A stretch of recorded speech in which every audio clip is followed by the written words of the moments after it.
கேள்வி ஒன்றாக இருந்தாலும் பதில் எப்படியா இருக்கும், ஆளுக்கு ஏற்ற மாதிரி மாறுபடும். நேரில் வந்துட்டால் என்ன பண்ணிடலாம், எல்லா கேள்வியும் கேட்டு தெளிவாக.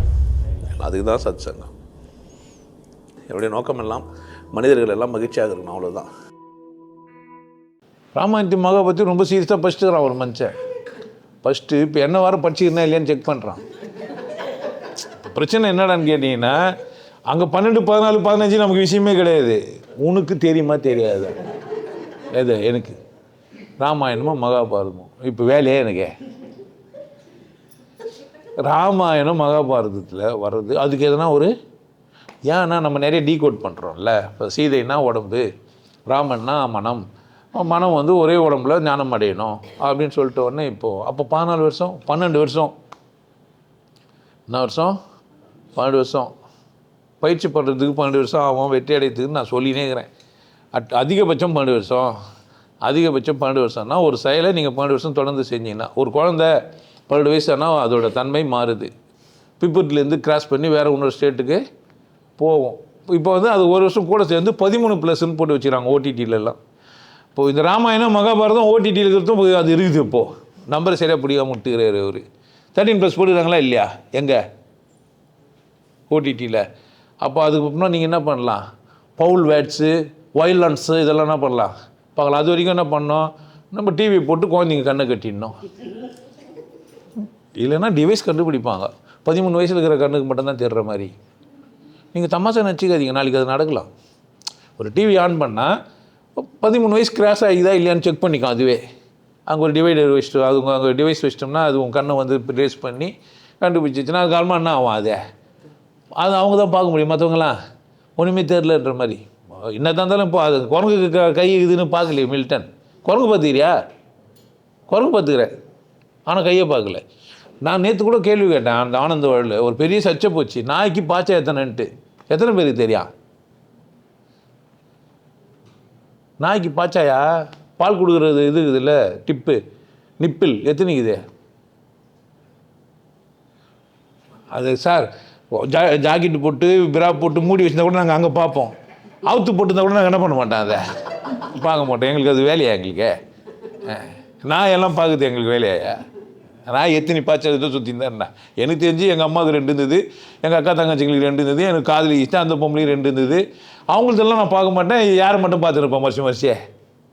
அம்மாவுக்கு 2 இருந்தது பார்த்துங்கிறான், இல்லை அக்கா தங்கச்சிக்கு 2 இது பார்த்துங்கிறான், ஆனால் வேறு யாரை பார்த்துங்கிறான். அப்போ தேர்ந்தெடுத்துக்கிறோம் பார்க்குறதுக்கு, அப்படின்னு தானே? ஏன்னா அதை வந்து காமத்தோடு தான் பார்க்கணுன்னு கற்றுக் கொடுத்துக்கிறாங்க நமக்கு. அதுவும் அங்கே பார்த்தா காமமே வராது. ஏன் வரல? கேரளாவெல்லாம் அவுத்து போட்டு ஆடி இருந்துக்கிறாங்க. முன்னாடியெல்லாம் முளை வரியெல்லாம் போட்டு வச்சுரு. அப்போ ஏன் வரல? கேள்வின்னா ராமாயணம் மகாபாரதம் நம்ம எங்கே வந்து நிற்கிறான்? பாய்ச்சால வந்து நிற்கும். எப்படி இது மோசமாக இல்லையா இது? அப்போது என்ன நினச்சிக்கிறாருன்னா, இவன் ராமாயணம் மகாபாரதெல்லாம் படிச்சுக்கிறான், இவன் தத்துவத்தெல்லாம் சொல்லுவான்னா 12, 16ன்ட்டு நம்பரை இஷ்டத்துக்கு எழுதிக்கிறார். ஒரு செக் பண்ணுறது கூட இருக்கலாம், 2லேயும் 14 போட்டுக்குது. ஒரு அவர் ஒரு வருஷம் கூட்டினார் போல். 15 வருஷம் வாழ்ந்துட்டு அல்மா சண்டை போடுறது ஒரு வருஷம் வந்து 14 வருஷம். அம்மா அடுத்தது இன்னொரு கேள்வி வரும். இப்போது மகாபாரத போர் ஏன் 18 நாள் இருந்தது? அம்மா இன்னொரு கேள்வி வரும், ஒரு மண்டலம் 48 நாள் ஏன் சொல்கிறாங்க? அம்மா நம்ம நம்பராக சொல்லணும். நம்ம இது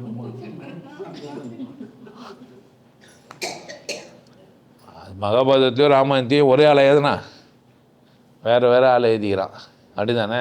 2லேயும் ஒரே மாதிரி விஷயமா சொல்லுங்கிறான். ஒரு பொம்பளையே 5 பேர் கல்யாணம் பண்ணினானுங்க, ஒரு பொம்பளையே ஒருத்தன் தான் கல்யாணம் பண்ணுங்கிறான், அப்படி தானே?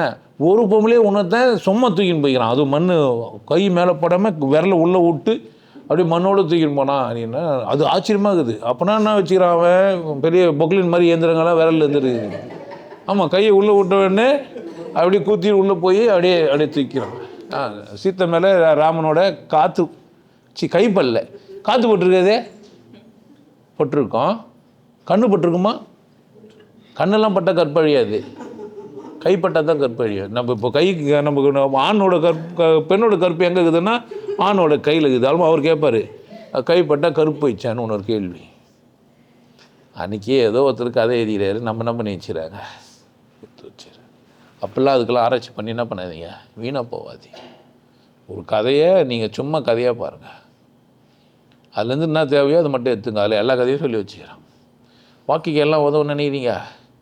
இல்லை ஒரு புள்ளி 5 பேர் கல்யாணம் பண்ணினாங்க, நம்மளும் என்ன பண்ணலாம்? அதுமாரியே 5 பேர் கல்யாணம் பண்ண நம்ம அண்ணன் தம்பி 2 பேர் தானே இருக்கிறோம். எப்படின்னா போய் ஒரு பொண்ணை மட்டும் கட்டின்னு வந்து என்ன பண்ணிக்கலாம்? ஒரே பொண்ணை கல்யாணம் பண்ணி நம்ம 2 பேரும் வாழ்ந்துக்கலாம். இருக்கலாமா? இருக்கக்கூடாதா? பெண்கள் வர விடுதலையெல்லாம் வர பேசிக்கிறாங்க. அன்றைக்கி ஆம்பளைங்கெல்லாம் புருஷன் வச்சுக்கிறான், பொண்டாட்டி வச்சு கூத்தியார் வச்சுருந்துக்கிறாங்க. நம்மளும் என்ன பண்ணலாம்? புருஷனை வச்சுக்கணும்னு கூத்தான் வச்சுக்கிறாங்க. கூத்தியாரா கூத்தானா?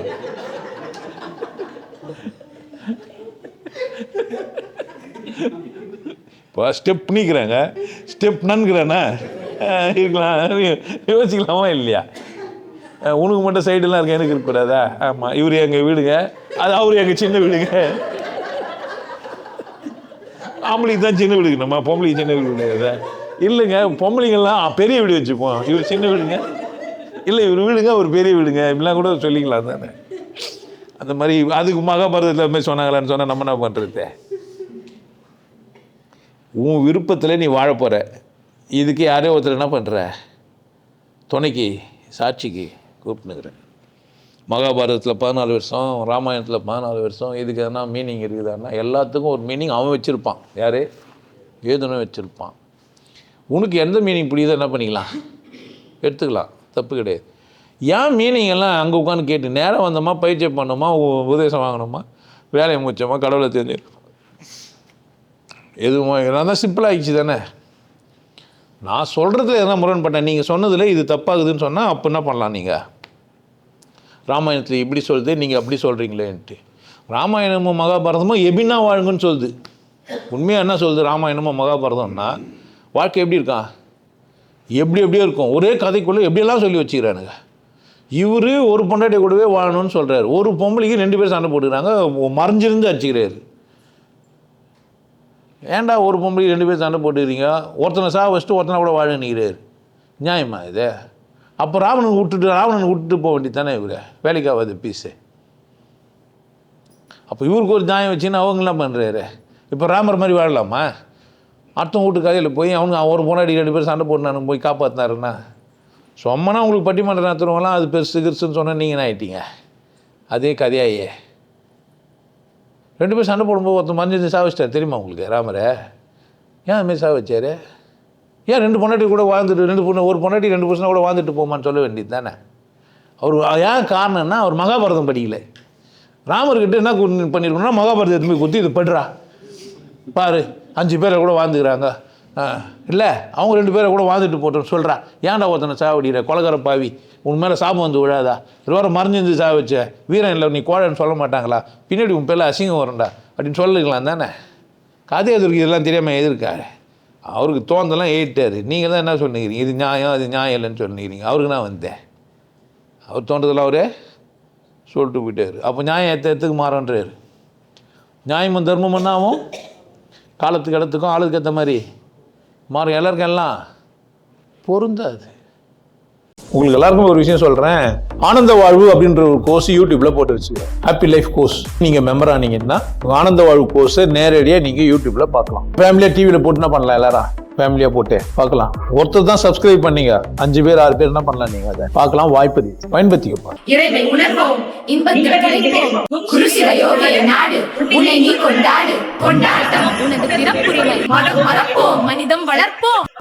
நல்லா இருங்க, சிறப்பாக இருங்க, கொண்டாட்டமாக இருங்க. உங்களை நீங்கள் மதிப்பு மிகுந்தவராக மாற்றுறது உங்கள் கையில் தான் இருக்குது. நல்லா இருங்க. நான் ஒரு வாய்ப்பு என்னை பயன்படுத்திக்கலாம். நல்லது.